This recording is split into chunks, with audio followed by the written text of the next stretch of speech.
Hello students, let's see this question. Based on the values of bond energy given, standard enthalpy of formation, इसको क्या पढ़ते हैं? Standard enthalpy of formation of N2H4 gas is, यहाँ पर ये आपको given है, ठीक है? तो अब यहाँ पर हम देख रहे हैं N2H4 बनने वाला है। N2H4 कैसा होता है? N2H4 हाइड्रोजन, ठीक है? ये हाइड्रोजन में नाइट्रोजन नाइट्रोजन का सिंगल बॉन्ड होता है एंड नाइट्रोजन हाइड्रोजन के चार बॉन्ड्स प्रेजेंट होते हैं, ठीक है? नाइट्रोजन नाइट्रोजन का एक सिंगल बॉन्ड होता है और नाइट्रोजन हाइड्रोजन के चार बॉन्ड्स होते हैं, सिंगल चार बॉन्ड्स होते हैं, ठीक है? ये स्ट्रक्चर होता है। अब ये हम किससे बनाएंगे? नाइट्रोजन गैस रिएक्ट करेगी किसके साथ में? हाइड्रोजन गैस के साथ में, ठीक है? और हमें क्या देगी? N2H4 दे रही है, यानी कि यहाँ पे 2 लगा दो बैलेंस करने के लिए। ये होने वाली है रिएक्शन। अब देखो ये हमें क्या मिल रही है? 1 मोल हाइड्रोजन गैस मिल रही है from the substances, from the components present in their standard state. आपका नाइट्रोजन क्या है? गैस होता है, स्टैंडर्ड स्टेट में प्रेजेंट है। आपका हाइड्रोजन क्या होता है? गैस होता है, स्टैंडर्ड स्टेट में प्रेजेंट है, ठीक है? इसी वजह से यहाँ पे ये बोल रहे हैं स्टैंडर्ड एंथैल्पी ऑफ फॉर्मेशन, ठीक है? स्टैंडर्ड एंथैल्पी ऑफ फॉर्मेशन क्या होता है? अगर ये और जानना है तो आप क्या करो, 11th क्लास की एनसीईआरटी खोलो, वहां पे है आपकी पार्ट नंबर 1 में थर्मोडायनेमिक्स को ओपन करो और वहां पे enthalpy of standard enthalpy of formation जानने के लिए पेज नंबर 173 पे पहुंच जाओ, ठीक है?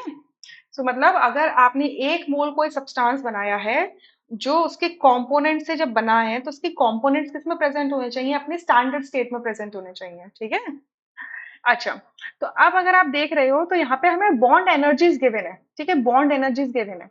सो फॉर्मूला क्या होता है? Standard enthalpy of formation of a substance is equals to क्या होता है? Bond energy summation of bond energy of reactant minus summation of bond energy of product, ठीक है? ये होता है रिएक्टेंट माइनस प्रोडक्ट होता है।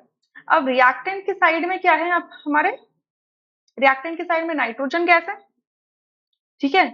और हाइड्रोजन गैस है। नाइट्रोजन गैस की जो बॉन्ड एनर्जी है वो इतनी है, ठीक है? नाइट्रोजन के कितने मोल है? 1 मोल है, तो इसकी बॉन्ड एनर्जी क्या हो जाएगी?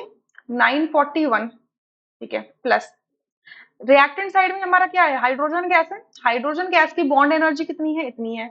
और हाइड्रोजन कितने मॉलिक्यूल, हाइड्रोजन गैस कितने मॉलिक्यूल्स दे रखे हैं? H2 के कितने मॉलिक्यूल्स हैं? दो मोल, सॉरी कितने मोल्स हैं? 2 मोल्स हैं, नॉट मॉलिक्यूल्स, मोल्स। ये मोल्स मोल्स में बात होती है हम थर्मोकेमिस्ट्री में जब बात करते हैं तो, ठीक है? तो हो जाएगी 2 इंटू 436, या अच्छा। अब माइनस करेंगे, प्रोडक्ट साइड में आपका क्या है? हाइड्रोजन है। अब हाइड्रोजन का ये स्ट्रक्चर मैंने दिया है, तो हाइड्रोजन के स्ट्रक्चर में आप क्या देख सकते हो? एक तो बॉन्ड एनर्जी किसकी इन्वॉल्व होगी? नाइट्रोजन नाइट्रोजन बॉन्ड की, ये रही। कितने हैं? एक ही तो है, तो 159, ठीक है? प्लस कितने नाइट्रोजन हाइड्रोजन बॉन्ड है? 4, 1 2 3 4। और एक नाइट्रोजन हाइड्रोजन बॉन्ड की एनर्जी कितनी होती है? 398 होती है, तो 4 की कितनी हो जाएगी? मल्टीप्लाई कर दो। 1 मोल की कितनी होती है? 398 होती है, तो 4 मोल की हो जाएगी 398, तो मल्टीप्लाई करके। तो इसको हम जब सॉल्व करेंगे तो ये आता है हमारा 62 किलो जूल पर मोल, या सो हमारा जो करेक्ट ऑप्शन है वो है थर्ड, रेस्ट ऑप्शंस क्या हो जाते हैं? Incorrect. I hope you understood this question. Thank you.